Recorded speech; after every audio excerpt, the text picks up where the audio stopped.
I am Charlie, I am Epic Dice Studio, and this is my very first video. I would like to show you in this video my technique for preparing and priming your models for tabletop wargaming. I will be using, from Privateer Press, the game War Machine. I'll be using a group of Doom Reavers. If you like what you see, please do me a favor and click on the like button below. If you are interested in getting your own army painted by me, you can find me at epicdicestudio@gmail.com, or for other images of my work, you can find me on Facebook at facebook.com/epicdicestudio. How about we get to those models? Alright, so here I have my airbrush. It's a Badger Patriot 105 model. I've already thrown my thinner in there, which is basically a mix of water, airbrush flow improver, and airbrush thinner. Give my Surface Primer Black a good shake. I have the PSI on this set to about 20. You'll hear it kick off every few moments. I tend to use a 60-40 mix for my primer. I think Vallejo actually says that you don't need to thin down their primers. I like to, just so it keeps my paint jobs consistent. I'm a fan of a little bit of extra work actually makes things look just that much better. So as you can see, my work area is just nothing covered, but nothing but dry paint. So I do a little bit of a spray, see how even it's going, and then yes, I have my gloves on because I don't like to get too dirty. Get a nice flow going, and then holding about 2.5 to 3 inches away from the model, starting on the bottom and working pretty much upside down. I'll do a nice thin coat on the model. There's nothing wrong with doing multiple thin coats. It's actually better because then you're not going to have your paint clumping up where you don't need it, and it tends to make the model look pretty bad. Like I said, it's a nice round. My little holder makes things easier to move around. Then sometimes I'll alternate. I'll stop, instead of pulling back, I'll just have the air going out. It'll help dry.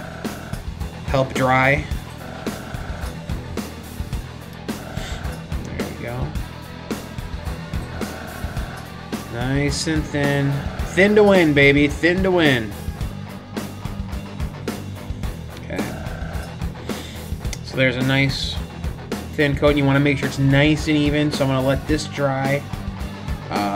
And then I'll come back with the gray, and I'll show you how I do that. So I'm going to probably put another thin coat on this baby. So I'll come back after the second thin coat is on, and we'll start with the gray. Alright, so I have my second coat of black on, and as you can see when looking at it from the top, you can still see a little bit of the metal peeking through. That's perfectly fine, because that's the point of using the gray as a second coat.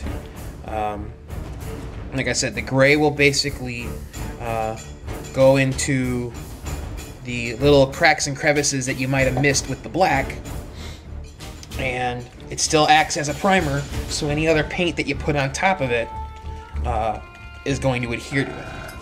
So I got my standard gray. I have my thinner in my airbrush. I actually got most of that black out of there. So a nice start going with the gray. And then what I'm doing is I leave the model at roughly, I'll leave it on the table, and I'm basically aiming my airbrush at roughly a 45-degree angle, so that this way it keeps most of the black in the shadows underneath where they belong. Now this, I don't generally need more than one coat, because all I'm really doing is trying to pick out the highlights. So you can see, like, you know, the way, if the light was as a, I think it's called zenithal or zenithal highlighting, where it's basically you're just, like how I have here, I basically have a light over us. You're basically putting the paint where the brightest part of the model, most of you would know, but in case you don't, black is not an easy color to put brighter colors on. And since flesh is a bright color, if it's just plain old black and you're trying to put flesh color on there, it's going to take a lot of coats, because it, you know, the flesh may not be as, you know, thick or opaque as some of the others. So I'm just going around and picking out areas that I know where the flesh is going to be, but I don't necessarily need it to be super bright, like up on his shoulders and his pecs. But at least it will not take nearly as many coats to get the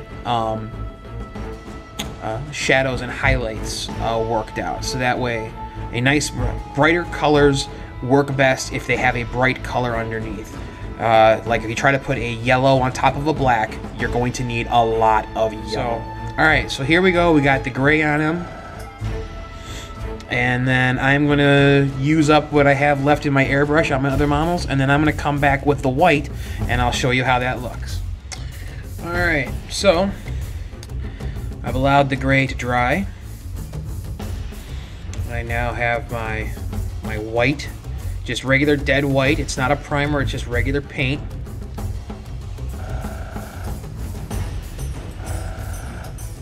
Make sure it's nice and even flow.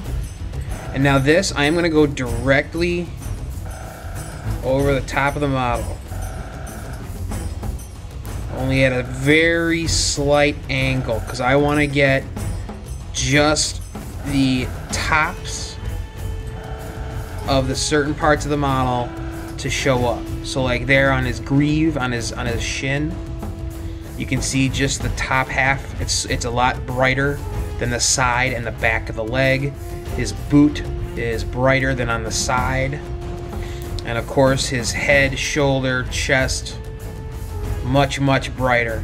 Now for the weapon, I'm going to be using a metallic on that, so it's not really going to do that much. But for the skin, it's going to be a wonderful transition from the semi-dark, the black to the gray up to the white. It's gonna look awesome. And then I'll come to the back again, aiming just about, well, I can't do straight down because I'll hit his head again. I don't want to fill the model. I don't want to obscure the detail. So I'm just gonna do some, make sure I get a nice even flow. Just a little bit on the back of the leg, a little bit on his tunic, and maybe we'll just throw a little bit right there on his shoulder, the back of his shoulder, so it shows up just a little bit more. Alright, and we're back. Like I said, everything's all got the white on top of the model. And we are now ready to apply some flesh tone. And today we'll be using Vallejo Game Colors Bronze Flesh Tone as my color of choice. Give it a nice good shake. I already shook it a little bit before I unpaused the camera. Again, we want a nice thin to win mixture of paint to thinner ratio. Like I said, I usually do a 60-40 mix. And like I said, because it's going to be a nice thin coat, the bronze flesh tone will have this white with the white paint underneath. It'll make the it'll be a brighter skin tone versus the dark skin, the dark underside with the black. So you'll see there, you can see that it's thin, so you can still see a little bit of the white underneath. It's not a full coat, but yeah, nice thin to win, like I said. And then turn it upside down.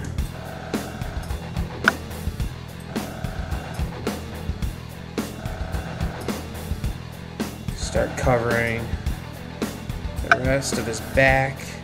And don't have to be worried about, I'm not really worried about the overspray because I'm basically going to go over everything else with a brush. But I really wanted just to show off the difference between, like right there you can see out on top how bright even this light, the light thin coat on there, you can still see that little bit of white shining through, whereas underneath it's a darker skin tone. That's the black helping create its own shadows. Alright, I'm gonna keep throwing on some thin coats and then I'll be right back and we'll show the difference. Alright, so now that it's dry, got a nice even coat. Probably in the light, like for me right now underneath my light, it looks kind of like almost a little too yellowish. We're gonna solve that with a little bit of Citadel's Reikland Flesh Shade. Over here I have a small pot of clean water. While I don't necessarily think he needs a lot of shading, I'll generally dip my brush in the water first and then get a little bit of the wash on the brush. This way it's not uber thick and it'll run very nicely and cleanly into all the recesses. And like I said earlier, this is my first video. I can now appreciate how other artists who put their stuff on the internet, it's very difficult working around the camera to see where you're putting your paint, because I basically have my camera directly in front of my my head and my chest as it's clamped to my workbench. And you know, it's weird because I have to basically tilt my head around the camera to get to my model, and it's not how I normally work. So it's one of those things like, I never would have thought of that. A little bit more water, a little bit of dip. You can just see how there's just enough water mixed in with it that it just runs the shade right to where those recesses are, to help bring out, so like you can see a little bit of his six-pack forming. We can get it all along his bicep and tricep, and then in between the wrinkles on his hands. And then I don't want to add any more, so I'm basically just going to take any more that I have here and I'm going to redirect it if I think it's pooling up in a location I don't like, because I'm going to come back over this anyway and just pick out the highlights back to just basically retract some of this wash, because now he's basically like a muddy color, and I'm going to want to pick out the best spots of it. So I'm going to let this dry. And in case you don't know, whenever you use a shade, before you move on to your next step, make sure your shade is 100% dry.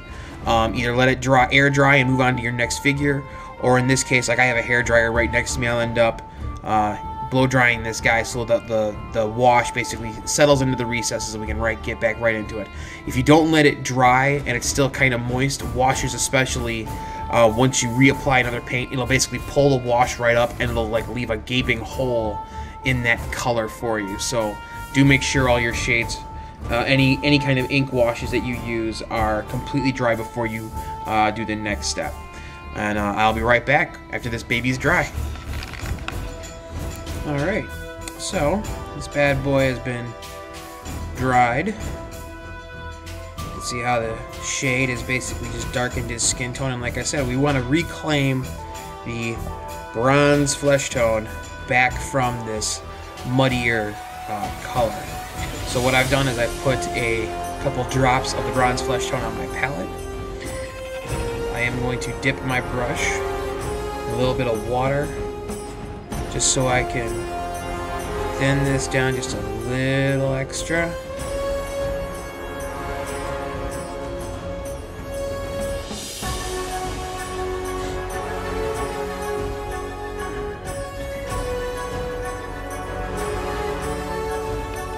Okay. brush, and then all I'm gonna do is basically touch up where I want the light to show off. So basically a little bit of muscle groups. So like the top of his shoulder, the top of his bicep. That is a bracer right there. So we'll continue working this. Top of his arm, and I only want to get a little bit of it. It's got a little bit of a muscle right here, so there's a little bit of a line that goes right there. A little bit right here.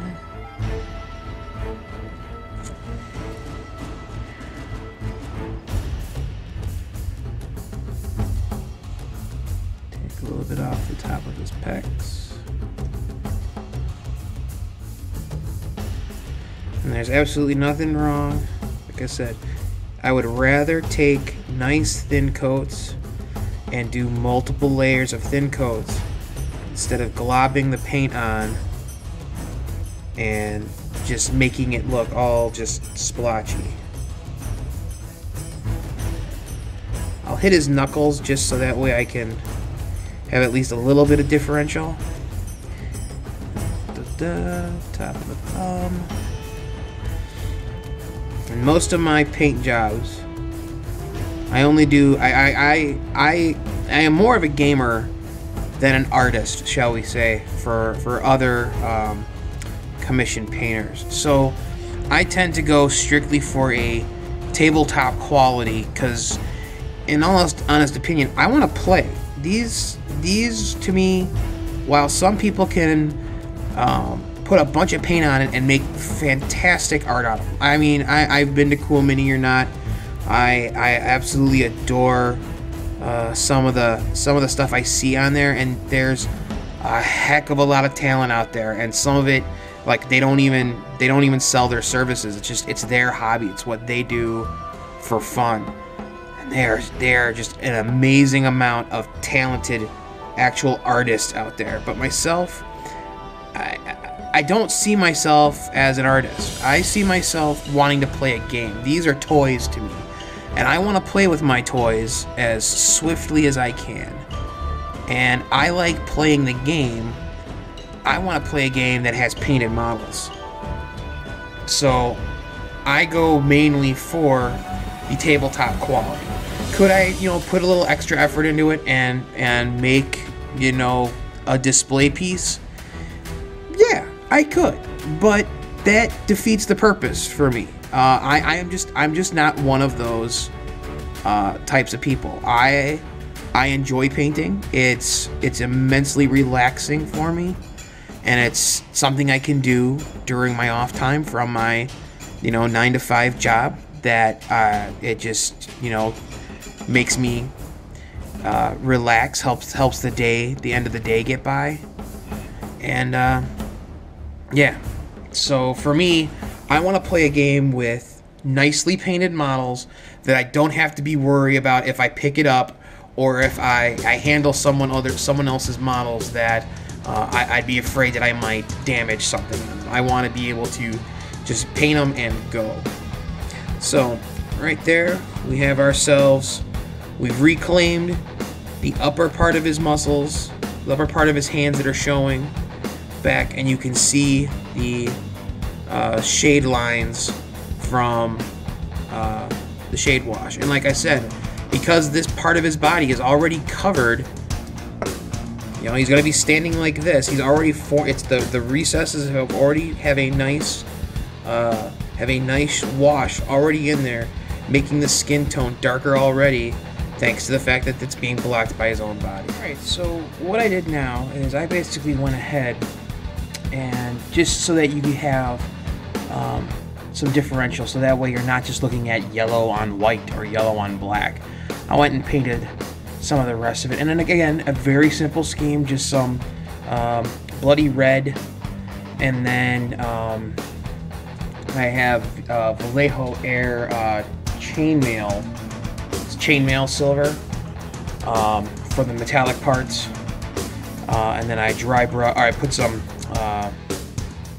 the Carroburg Crimson Wash in all the skulls on the sword, and then dry brushed the skulls back with bloody red. I put Beastly Brown for his shorts, the bracer on his side. Did a brown the Agrax Earthshade over the reds, just to give it a dirty, dingy look, and the red also over his tunic. And then I just did a little bit of a dry brush of a lighter brown, just so that, you know, the trying to reclaim the Beastly Brown from the Agrax Earthshade wasn't really doing it, so I just dry brushed a little bit of the other. So yeah, there we go. There is my tutorial on flesh with an airbrush. I hope you enjoyed this video. As always, I would like you to, if you enjoyed this video, please do me a favor and give me a thumbs up at the bottom of the screen. If you are interested in getting your army painted by me, feel free to drop me a line at epicdicestudio@gmail.com, or you can also catch me on Facebook at facebook.com/epicdicestudio. And hope to see you again in the next video, and happy gaming!